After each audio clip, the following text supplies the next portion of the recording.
assim o texto, irmãos. João capítulo 12, começando com o versículo 20.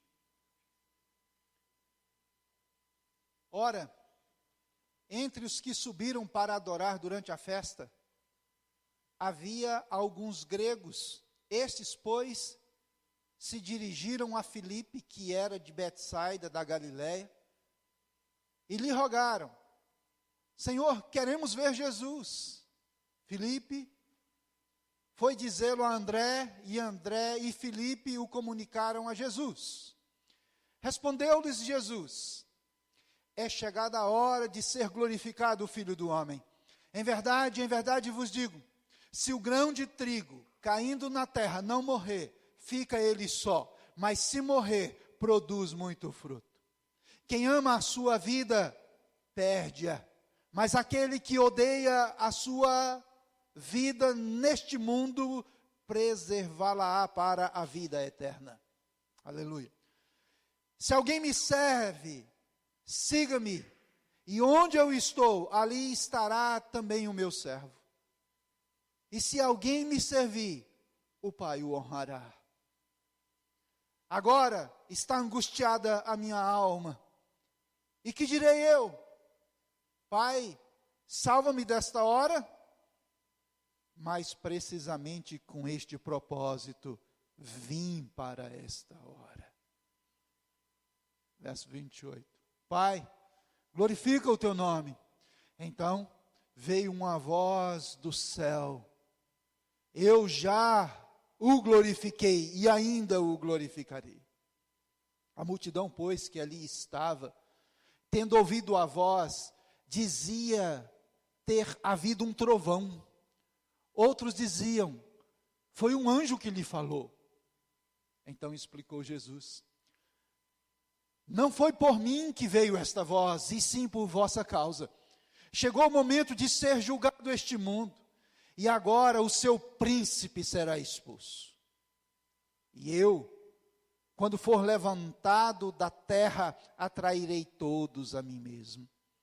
Isso dizia, significando de que gênero de morte estava para morrer. Replicou-lhe, pois, a multidão: nós temos ouvido da lei que o Cristo permanece para sempre, e como dizes tu ser necessário que o Filho do Homem seja levantado?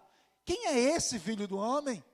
Respondeu-lhes Jesus: ainda por um pouco a luz está convosco, andai enquanto tendes a luz, para que as trevas não vos apanhem. E quem anda nas trevas não sabe para onde vai. Enquanto tende a luz, crede na luz, para que vos torneis filhos da luz. Jesus disse estas palavras e, retirando-se, ocultou-se deles. E embora tivesse feito tantos sinais na sua presença, não creram nele, para se cumprir a palavra do profeta Isaías, que diz: Senhor, quem creu na nossa pregação, e a quem foi revelado o braço do Senhor? Por isso não podiam crer, porque Isaías disse ainda: cegou-lhes os olhos e endureceu-se-lhes o coração, para que não vejam com os olhos, nem entendam com o coração, e se convertam e sejam por mim curados. Isso disse Isaías, porque viu a glória dele e falou a seu respeito. Contudo, muitos dentre as próprias autoridades creram nele, mas por causa dos fariseus não o confessavam, para não serem expulsos da sinagoga, porque amaram mais a glória dos homens do que a glória de Deus. E Jesus clamou dizendo: quem crê em mim, ou melhor, quem crê em mim, vamos lá de novo, quem crê em mim, crê, não em mim, mas naquele que me enviou. E quem me vê a mim, vê aquele que me enviou. Eu vim como luz para o mundo, a fim de que todo aquele que crê em mim não permaneça nas trevas. Se alguém ouvir as minhas palavras e não as guardar, eu não o julgo, porque eu não vim para julgar o mundo, e sim para salvá-lo. Quem me rejeita e não recebe as minhas palavras, tem quem o julgue. A própria palavra que tenho proferido, essa o julgará no último dia. Porque eu não tenho falado por mim mesmo, mas o Pai que me enviou, esse me tem prescrito o que dizer e o que anunciar. E sei que o seu mandamento é a vida eterna. As coisas, pois, que eu falo, como o Pai me tem dito, assim falo. Amém. Mais uma vez, abaixe a sua cabeça, feche os seus olhos. Bondoso Deus, fala conosco através da tua palavra. Os corações dos teus servos estão abertos diante do Senhor. E nós precisamos ouvir a tua voz, meu Deus, em nome de Jesus. Em nome de Jesus. Amém. Amém. Meus queridos irmãos, a cruz, palco da redenção. Nós temos aqui, no final do capítulo 12 de João, Jesus caminhando para o desfecho da obra, para a qual ele veio a este mundo. Ele já visualizava o que aconteceria na cruz. Para introduzir esta reflexão hoje à noite, quero fazer 3 colocações importantíssimas para nós entendermos o contexto geral destas palavras de Jesus Cristo, as quais acabamos de ler. Primeiro, na mesma medida que os fariseus, os líderes religiosos daquela época, rejeitavam a Jesus, os gentios buscavam conhecer, saber quem era Jesus. Os gregos aqui são uma representação clara dessa verdade. O povo de Israel em si não estava aceitando a vinda de Jesus como Messias. Mas as nações, os gentios, que costumeiramente iam a Jerusalém, por Jerusalém ser tanto um centro religioso, quanto um centro cultural e comercial do mundo daquela época, queriam ver Jesus. E os gregos procuram o discípulo, Filipe, talvez por causa do teor do nome dele. Filipe era um nome grego. Eles pensaram, Filipe certamente que vai poder nos ajudar a nos achegarmos até Jesus. Enquanto os fariseus estavam rejeitando Jesus, os gentios o procuravam, o buscavam. Uma outra afirmação introdutória, queridos, que nos ajudará a entender o teor das palavras de Jesus nesta noite. A busca dos gregos aqui por Jesus, meus amados irmãos, é um sinal de que a redenção realizada lá na cruz do Calvário, ela seria muito além de Israel. Ela não estaria limitada a Israel. Porque Jesus veio para salvar todas as nações. Gente de todos os povos. Então, essa impulsão dos gregos ali em Jerusalém para ver a Jesus é um sinal de que a obra da redenção realizada na cruz do Calvário não seria apenas para os judeus. E é justamente por isso que quando os discípulos chegam para Jesus e apresentam a ele o que os gregos disseram, que queriam vê-lo, Jesus não fala nada além da obra da cruz, da obra da redenção. Em terceiro lugar, ainda a título de introdução, Jesus está entrando no momento final da obra da redenção. Por isso ele fala sobre a cruz. Porque não existe redenção sem cruz. Não existe redenção sem a obra realizada por ele na cruz do Calvário. E a obra não poderia ser realizada para redimir o homem em outro lugar, irmãos, senão na cruz.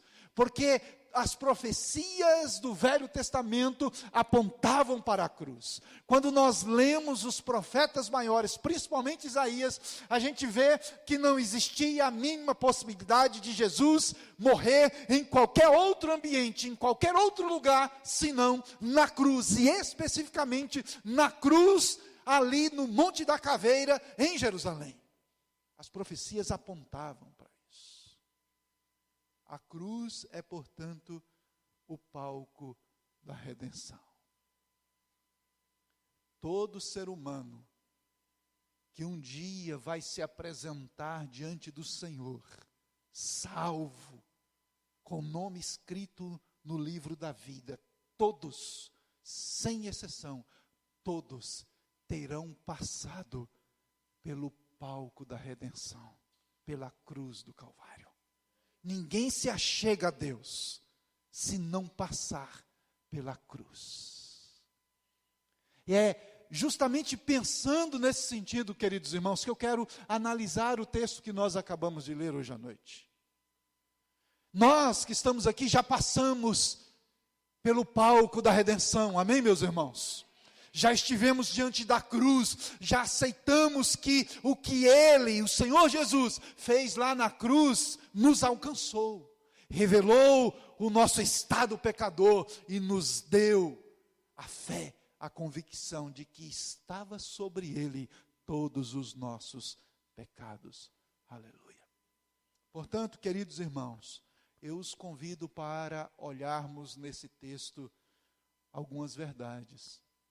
6 verdades sobre a obra da cruz. E o desafio de Deus para nós hoje à noite é mais uma vez nós nos olharmos sob a perspectiva da cruz. Porque a vida cristã só tem sentido quando ela é vivida debaixo da perspectiva da cruz.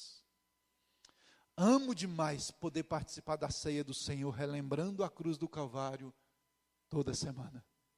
Isso nos mantém vivos, nos mantém com a mente plenamente ligada ao fato de que fomos lavados, remidos pelo poder da cruz. Isso é maravilhoso. Se não, vejamos essas 6 verdades sobre a obra da cruz. A primeira verdade sobre a obra da cruz, meus queridos irmãos. A cruz é lugar de glorificação. A cruz é lugar de glorificação. Aleluia. Jesus, depois que os discípulos se achegam a Ele, falando a respeito dos gregos, Jesus começa a dizer então que a hora dele ser glorificado havia chegado. Mas é importante que nós notemos, irmãos, que a glorificação não começaria quando Ele fosse assunto aos céus. A glorificação começaria no ato da cruz, no momento da crucificação. Ali começaria, então, a glorificação. Aleluia. Da mesma forma, irmãos, assim como Cristo começava a ser glorificado na cruz, eu e você também começamos já a absorver, a fazer parte dessa glória no momento em que nós nos deparamos com a cruz. Aleluia. Começou a nossa glorificação, começou a nossa vida de glória quando nós nos achegamos à cruz. Observemos os 4 meios de glorificação que Jesus apresenta aí nas suas palavras. Primeiro, ele diz que a glorificação é através da morte, visando frutificação. Ele usa a figura de linguagem da semente sendo plantada, o trigo. Ele vai dizer, se o trigo, quando lançado na terra, não morrer, ele fica só. Mas se ele morrer, ele dá muito fruto. Jesus tinha plena consciência, meus amados irmãos, que a sua morte na cruz seria como o trigo plantado. Da mesma forma, nós podemos ter plena convicção que quando nós nos achegamos à cruz, quando nós morremos para o mundo e ressuscitamos para Deus, na verdade, nós não morremos, nós passamos a viver e passamos a frutificar. A partir de nós, muitos se achegam a Jesus também. A partir da cruz do Calvário, Deus deixou de ter apenas um filho, que era o próprio Jesus, e passou a ter centenas de milhares de filhos espalhados por todos os lugares e por todas as gerações, até o dia final. Nós não conseguimos dimensionar quantos, a partir de nós, estarão na eternidade. Me lembro que eu fui o primeiro grão de trigo a morrer na minha família. E quantos que vieram a Jesus através de mim? Quantos vieram a Jesus através de você? Sabe por quê? Porque a glória começou lá, na cruz. Quando você se achegou lá, começou a glória de Deus na sua vida. Aleluia. Mas o outro meio de glorificação, segundo Jesus, aí no verso 25, meus irmãos, a glorificação vem também através da renúncia da própria vida. Jesus vai repetir o que ele havia dito no Sermão da Montanha. Ele vai dizer que quem ama a vida, na verdade, ele aborrece a própria vida, e o que aborrece a vida, ama a vida. Aquele que quer encontrar a vida, perde a vida, mas aquele que abre mão da própria vida por Deus e para Deus, acha a vida. O que ele está dizendo com isso, queridos irmãos, é que quando nós nos achegamos à cruz, nós morremos para a perspectiva humana, nós morremos para os sonhos e projetos que são meramente terrenos, e o que passa a fazer sentido na nossa vida é a glória que está por ser revelada. Por isso a nossa vida não pode valer mais do que o que nos espera lá na eternidade. A nossa vida aqui não pode valer mais, não pode ter mais sentido do que a glória eterna. Aleluia. A glorificação veio por meio da morte que visa a frutificação. A glorificação vem, meus queridos irmãos, através da renúncia da própria vida. E no verso 26, o Senhor Jesus vai dizer que a glorificação vem também através da honra do Pai às nossas próprias vidas. Ele diz que quem perde a vida por causa dele, aquele que morre para o mundo, aquele que morre para a perspectiva humana, será honrado por Deus. Ele diz aí no verso 26, será honrado por Deus. Aleluia, aleluia. Eu fico sempre, quando vou pregar falando sobre esse assunto, eu fico lembrando, irmãos, aquela palavra extraordinária: vinde, benditos de meu Pai, entrai para a posse do reino que vos está preparada antes da fundação do mundo. Aleluia, aleluia, aleluia. Aí não haverá mais pranto, não haverá mais dor, não haverá mais tristeza, não haverá mais morte. Aleluia. É vida, vida, vida e vida eterna. Glória a Jesus. Mas a glorificação vem também, meus queridos irmãos, através da exaltação de Deus. Deus é exaltado.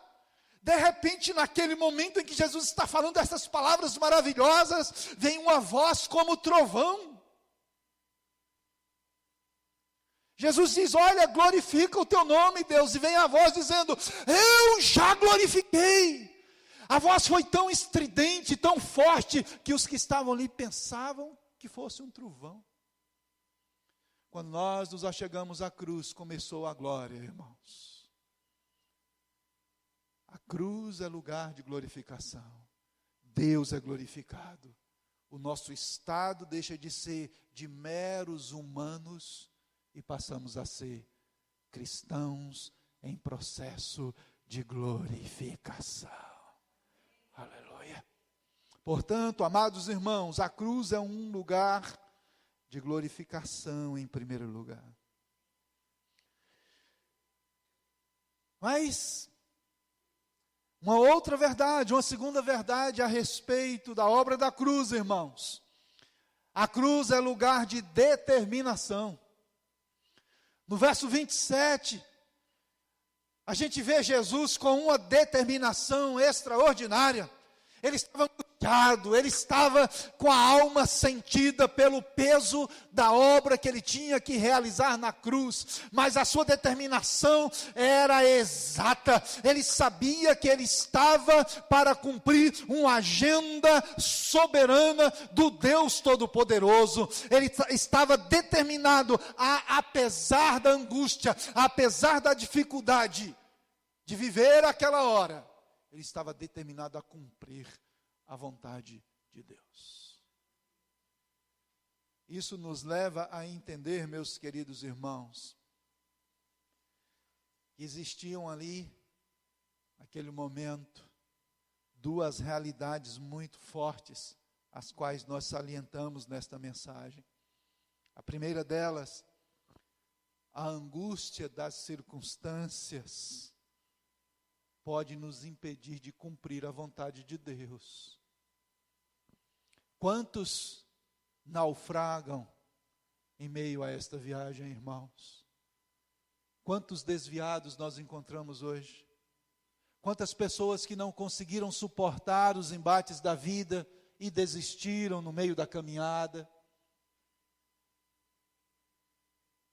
Há muitos que olham para as circunstâncias e por causa da força, da pressão, da intensidade das circunstâncias, às vezes negativas, doloridas, difíceis, não conseguem permanecer na fé. Falta-lhes a determinação necessária para sobreviver aos embates deste mundo. Mas existe uma outra realidade, e é essa que é a mais forte e destacável para nós hoje à noite, que a gente vê em Jesus.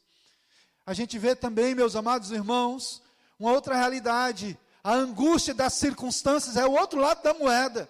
Pode nos impulsionar a cumprir a vontade de Deus. Foi isso que aconteceu com Jesus. Olha, meus irmãos, aqueles que vão à cruz e que decididamente resolvem viver debaixo da perspectiva da cruz.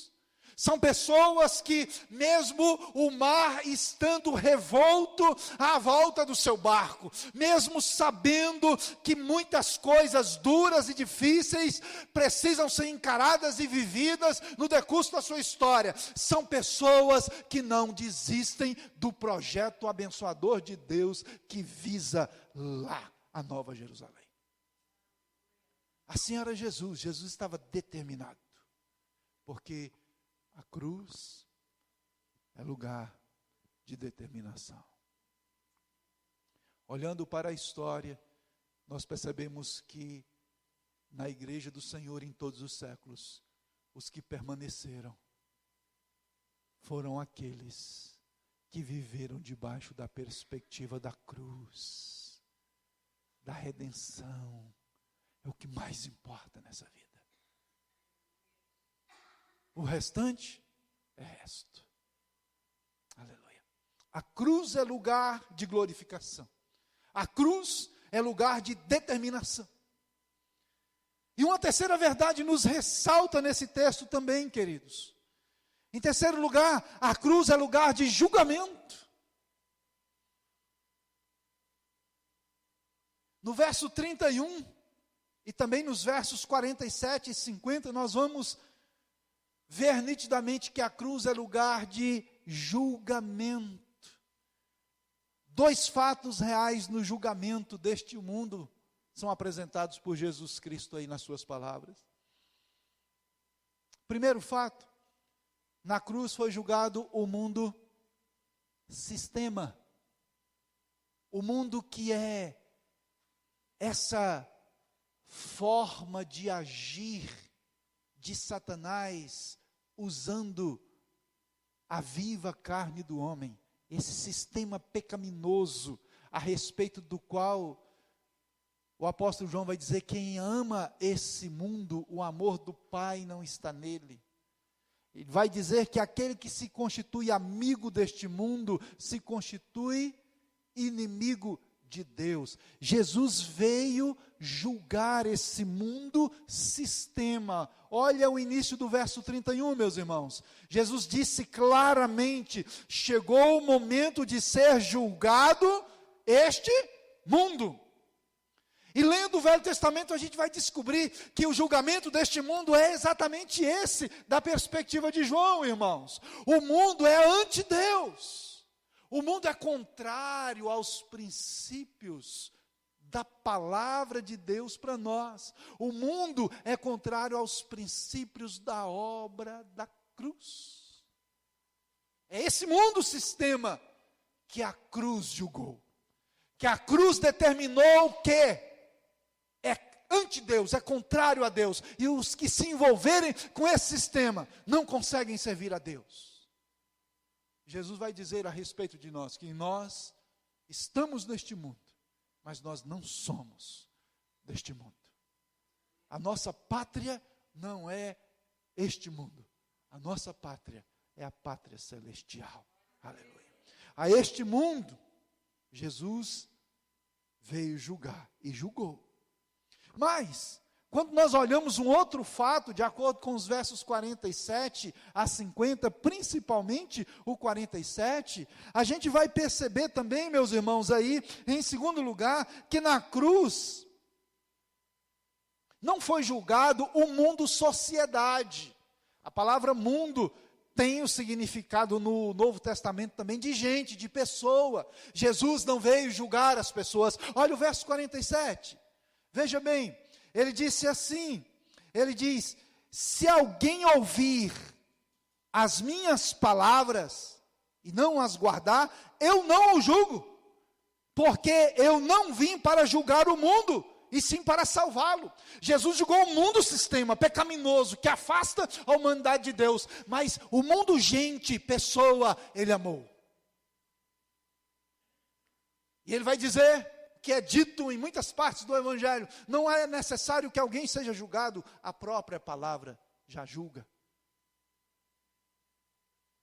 E lá na eternidade, todos serão julgados pela palavra. É a palavra que julga. Jesus não veio para julgar. Cabe dizer aqui, irmãos, que por isso, não cabe a mim e a você julgar ninguém. A gente não sabe, na verdade, nem mesmo quem é salvo de fato. A gente analisa pelos frutos, mais ou menos. Mas tem muita gente que aparenta ter bons frutos, mas que na verdade não tem nada. Somente lá na eternidade que nós vamos saber quem é quem. É possível que no céu nós tenhamos muitas surpresas. É possível que a gente não veja muitos que a gente pensa que vai ver lá. E que a gente veja muitos que a gente pensa assim, não vai estar no céu não, e vai estar. Jesus não veio julgar, ele veio salvar. Logo, o papel nosso na perspectiva da cruz também não é de julgar, irmãos, mas é de pregar o evangelho com amor, na esperança, na fé, na convicção de que alguns serão salvos, ou que muitos serão salvos através de nós. Billy Graham disse algo assim que é de mexer com o coração da gente, que a igreja da nossa geração prega o evangelho somente para juízo, não prega o evangelho do amor. Não tem impacto no coração do pecador simplesmente saber que vai para o inferno, mas tem impacto no coração do pecador saber que Jesus Cristo o ama apesar dele ser pecador. Se nós analisarmos o Evangelho, nós vamos descobrir, irmãos, que o Evangelho mostra a condenação sim, mas antes de mostrar a condenação, o Evangelho mostra o amor de Deus pela humanidade. Aleluia, aleluia. A cruz é lugar de julgamento, julgamento do mundo sistema. É a partir da cruz que eu e você aprendemos, recebemos de Deus, que esse mundo não é para nós. Esse mundo está julgado, está fadado à condenação. O mundo sistema. Vamos salvar as pessoas dele, para a glória de Deus. Amém, queridos? A cruz é lugar de glorificação. A cruz é lugar de determinação, é lugar de julgamento. E uma quarta verdade que nós podemos ressaltar aqui, nas palavras de Jesus nesse texto, irmãos, em quarto lugar, a cruz é lugar de expulsão. É lugar de sai.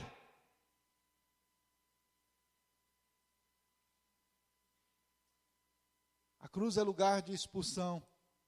Quando nós olhamos para o versículo 31, a parte B, a gente vê Jesus mostrando isso de maneira muito clara. Ele diz: e agora o seu príncipe, o príncipe deste mundo, será expulso.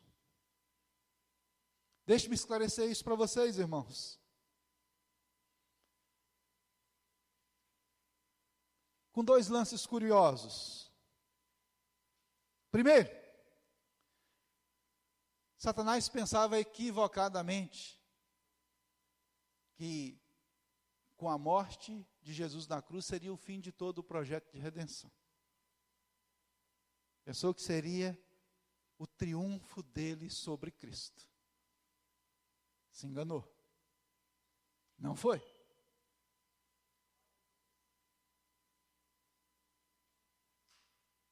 John Stott diz, e eu concordo plenamente com ele, aquele irmão, ou apóstolo abençoado, já está lá na eternidade com Jesus. John Stott disse que Satanás não pôde perceber o que estava acontecendo na hora da crucificação. Isso foi oculto a ele no mundo espiritual. John Stott diz que na hora que Jesus estava morrendo na cruz, Satanás estava batendo palmas, possivelmente. Ele pensava que ali seria o seu triunfo final. Mas estava equivocado. Porque ali estava, na verdade, a sua derrota final. Seria a sua expulsão do sistema mundano. Aí vem a pergunta, irmãos, mas Satanás não domina esse sistema mundano? Olha aqui para mim.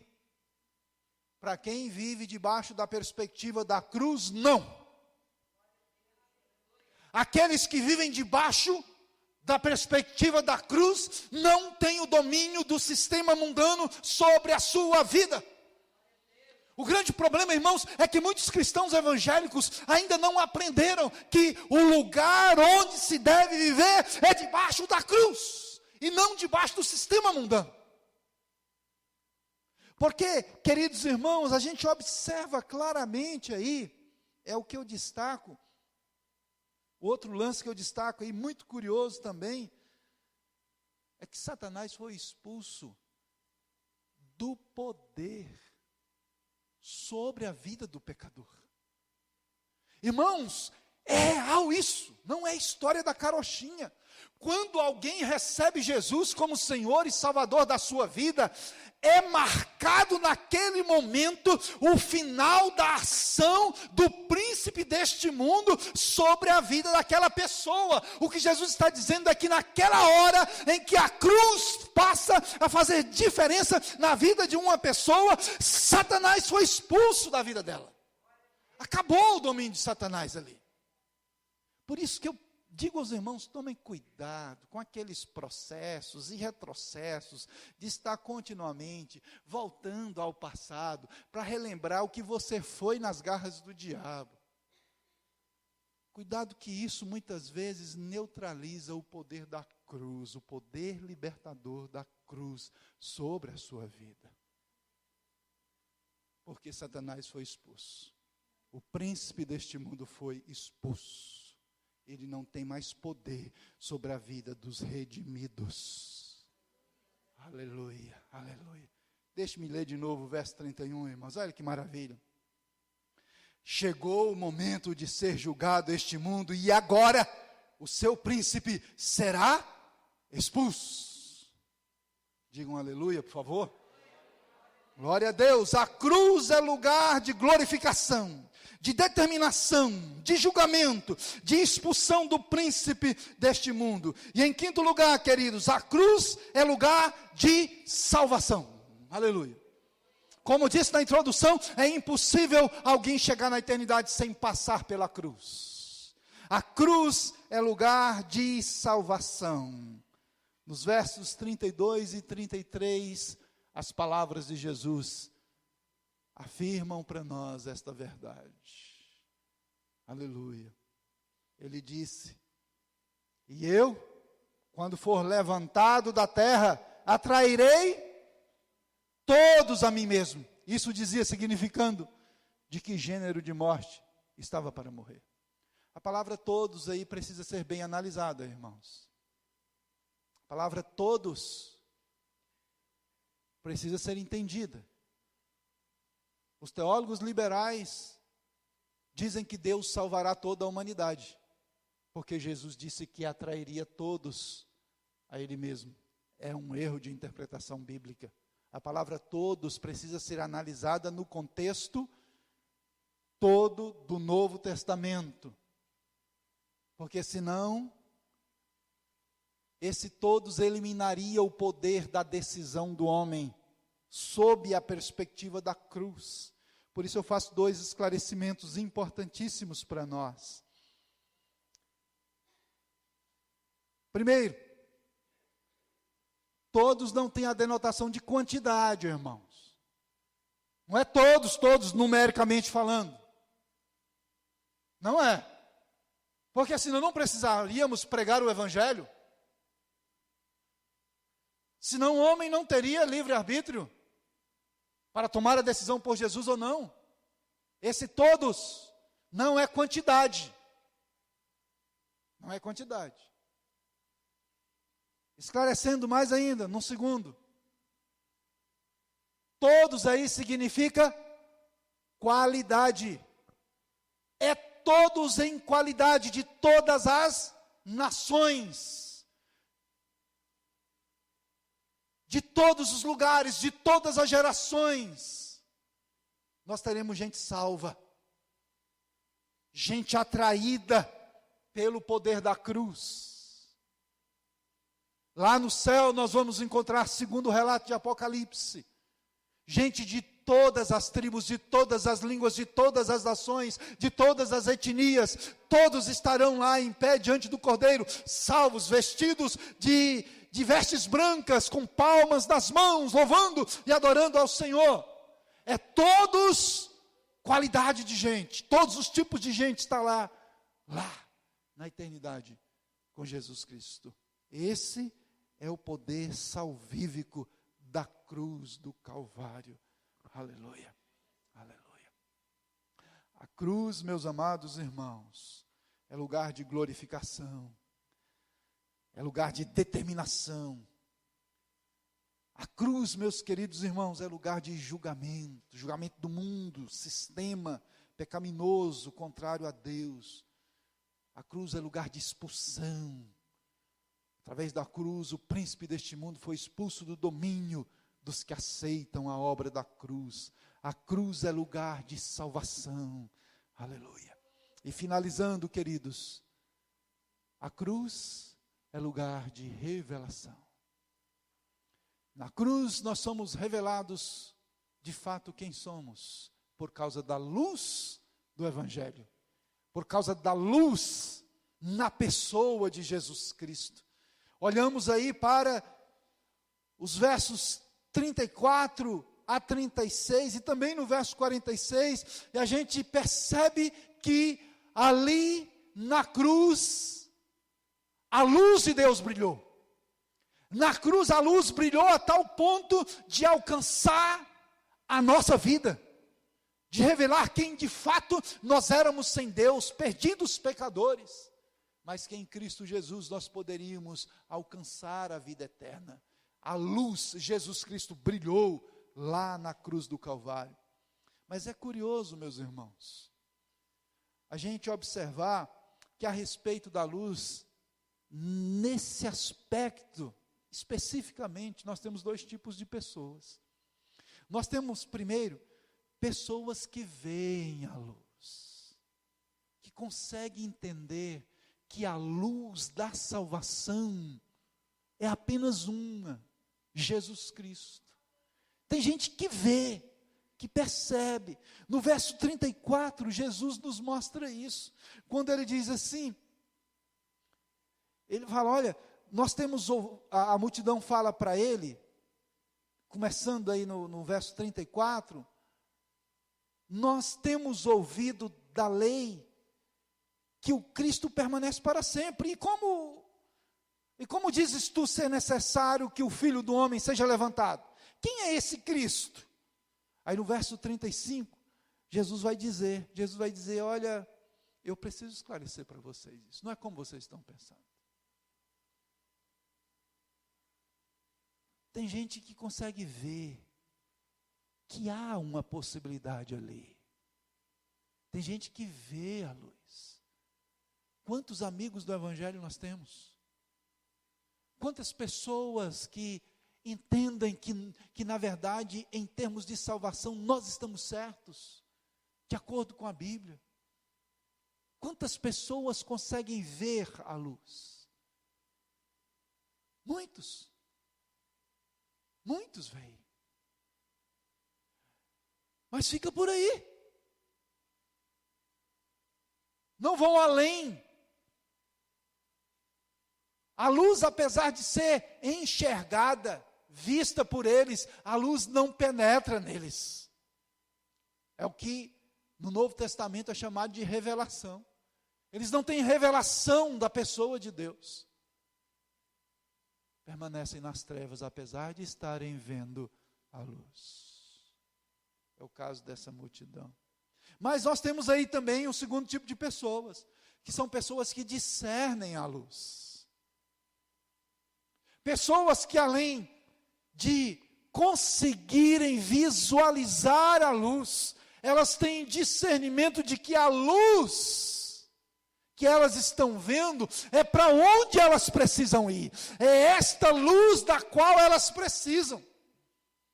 As palavras de Jesus, meus queridos irmãos, olha no verso 46, são muito esclarecedoras. Ele diz: eu vim como luz para o mundo, a fim de que todo aquele que crê em mim não permaneça nas trevas. A diferença é que existem pessoas, meus queridos irmãos, que apesar de enxergarem a luz, apesar de verem a obra da cruz, de perceberem a obra da cruz, não se achegam à obra da cruz, não se achegam à luz do Senhor para serem envolvidas por essa luz. Entendem? Os que vivem debaixo da perspectiva da cruz, meus amados irmãos, sabem que não há outro lugar melhor do que esse. Eu vou ser muito claro para vocês hoje à noite. Preste atenção nisso. Todos que não conseguirem, preste atenção, irmãos, isso é muito importante para nós. Todos que não conseguirem tirar o coração deste mundo e colocá-lo debaixo da perspectiva da cruz, não conseguirão, irmãos. Não esperem melhoras para o cristianismo até o arrebatamento da igreja. Não esperem facilidade para servir a Deus. Os que quiserem servir a Deus de fato e de verdade, terão que pagar um preço maior do que o que a gente tem pago até aqui, irmãos. Precisamos nos atentar para o fato de que o Novo Testamento não promete amizade, aquela amizade colorida com as coisas deste mundo e dessa vida. É o contrário, é um choque de culturas, é um choque de ideias, de princípios. Basta nós olharmos o que está acontecendo na nossa geração. Tudo vai contra o que é verdadeiramente cristão. Tudo. Precisamos nos atentar para isso, meus amados irmãos, porque na cruz, através da obra da cruz, é que nós somos revelados. É ali que revela quem está na luz e quem está nas trevas. Quem vai seguir no caminho da luz ou quem não vai. É lá, aos pés da cruz. Não existe vida com Deus sem cruz. Não existe. Porque a cruz é lugar de glorificação. Já começou. É lugar de determinação, queridos irmãos. É lugar de julgamento, de expulsão, de salvação e de revelação.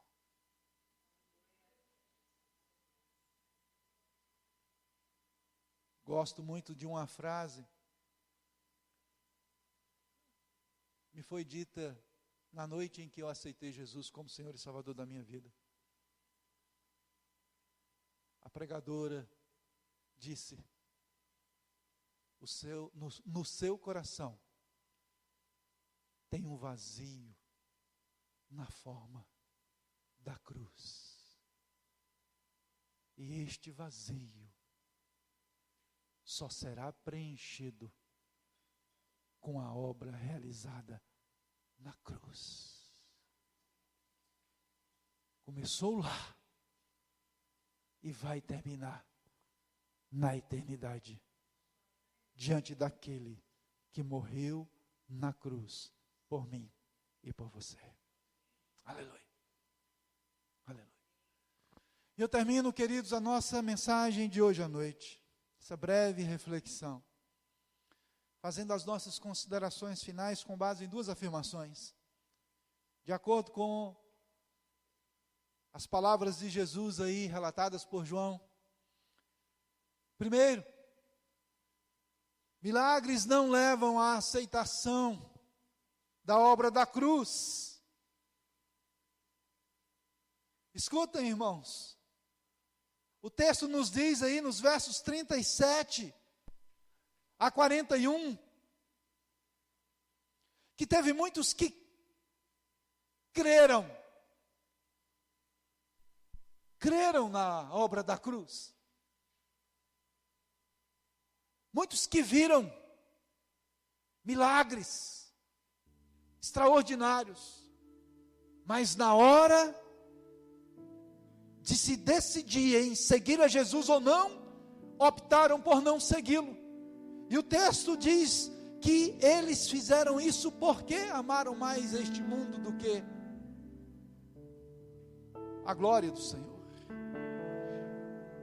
Tem muita gente, irmãos, escutem isso, por favor, guardem no coração. Tem muita gente que tem experimentado milagres, inclusive andam em busca de milagres nos nossos dias, mas que não querem viver na perspectiva da cruz. Porque na perspectiva da cruz tem que ter renúncia, tem que ter entrega, tem que haver um abrir mão da própria vida para servir a Deus. E muitos vivem milagres até, mas não aceitam a obra da cruz.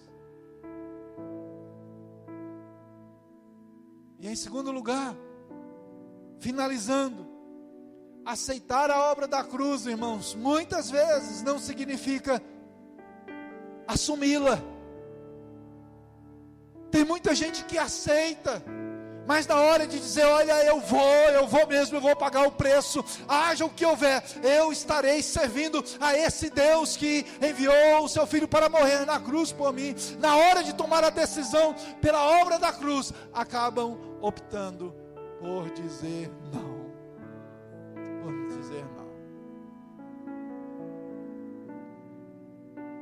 Que o Senhor nos tenha entre aqueles que estejam dispostos a fazer como o apóstolo Pedro no final da sua vida, quando condenado pelo império à morte, quiseram crucificá-lo, diz os historiadores, e ele de peito aberto diz, eu não quero ser crucificado, não me crucifiquem, porque eu não sou digno de morrer como morreu o meu Salvador. E a pedido dele, o crucificaram de cabeça para baixo, porque ele não se achou digno de morrer crucificado como o Salvador. Não se absteve de morrer por causa da cruz, da obra da cruz. Que Deus nos abençoe e nos ajude a viver debaixo da perspectiva da cruz, para a glória dele. Curva a sua cabeça, feche os seus olhos, por favor.